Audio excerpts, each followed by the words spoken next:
King Sultan's royal bed was a grand golden couch, draped in silk curtains and adorned with strings of pearls and rubies. Beside the bed lay a tray filled with fragrant flowers, and incense of sandalwood filled the entire chamber with its sweet aroma. In the royal court stood his golden throne, covered in emeralds, diamonds, and jewels. On the back of the throne was engraved the image of a lion, a symbol of power and justice.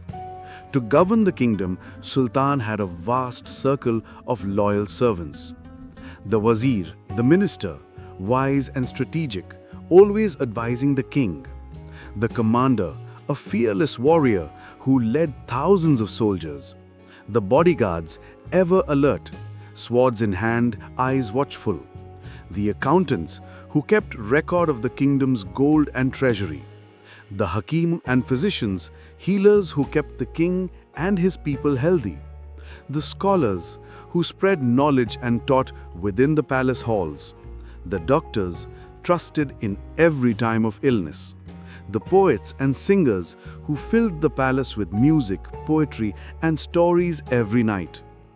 Every corner of the palace was alive with a union of labor and beauty. Every night, the palace glowed with lamps and colorful lights. In the grand halls sat men and women, ministers and warriors, scholars and musicians. Songs, poetry, laughter, and dance filled the night.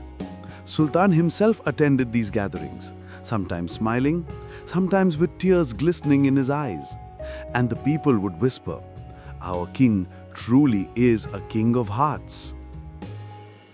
King Sultan's kingdom thrived not just in wealth and jewels, but in peace and the love of his people. They knew their king did not sit on his golden throne alone.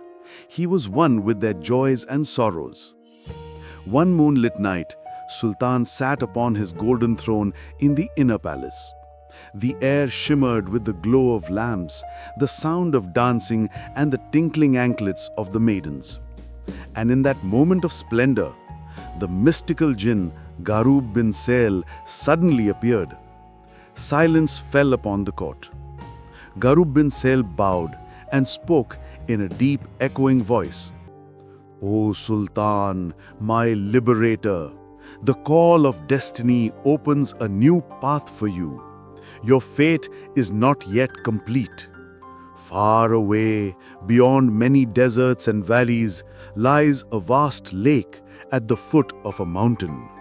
Beneath its waters sleeps a city of stone, known as the Stone City.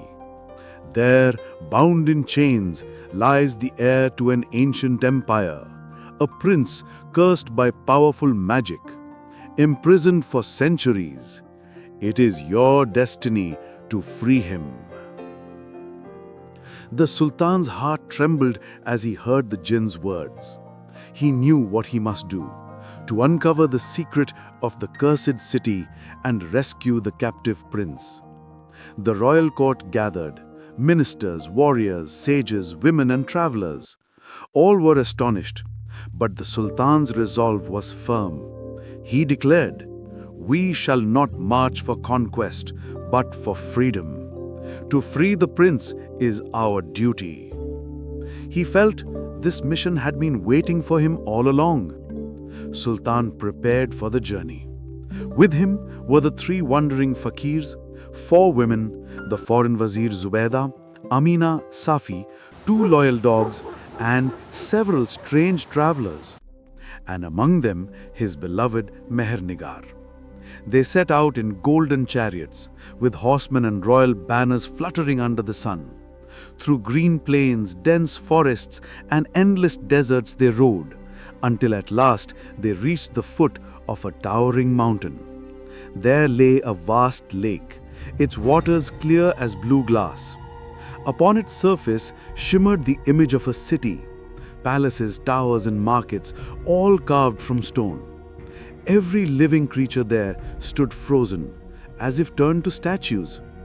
At the heart of the city, in a golden hall, upon a throne of gold, sat the captive prince, his hands bound in heavy iron chains, his eyes filled with tears, and a faint prayer upon his trembling lips.